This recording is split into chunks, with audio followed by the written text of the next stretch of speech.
Hello everyone, welcome to our channel. రెండు తెలుగు రాష్ట్రాల్లోనూ రానున్నటువంటి 3 రోజుల పాటు కుండపోతగా కురినటువంటి వర్షాలు ముఖ్యంగా తెలంగాణ జిల్లాలకి హై అలర్ట్ జారీ. వివరాల్లోకి వెళ్దాం.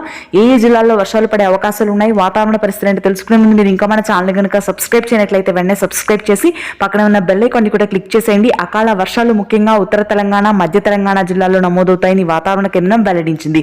గంటకి 60 నుంచి 70 కిలోమీటర్ల వేగంతో భారీ ఈదురుగాలులు ఉండే అవకాశం ఉంది.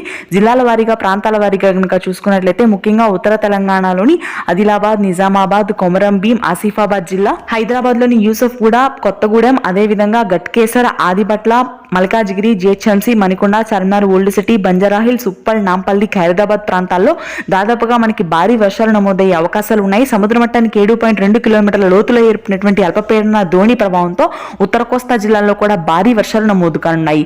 ముఖ్యంగా శ్రీకాకుళం, విజయనగరం, విశాఖపట్నం, పార్వతీపురం, మన్యం, అల్లూరు సీతారామరాజు, తూర్పుగోదావరి, పశ్చిమ గోదావరి జిల్లాల్లో మోస్తరు నుంచి భారీ వర్షపాతం నమోదయ్యే అవకాశాలు ఉన్నాయి. అత్యధికంగా ఈదురుగాలతో కూడినటువంటి వర్షాలు కురుస్తాయి. మధ్యాంధ్ర జిల్లాల్లో ఉష్ణోగ్రతలు పెరిగే అవకాశం ఉంది. ఇవాళ రేపు మే 6 నుంచి 14 వరకు తెలుగు రాష్ట్రాల్లో వర్షాలు ఉంటాయి. ఇది ప్రస్తుతానికి latest weather update. Thanks for watching this video.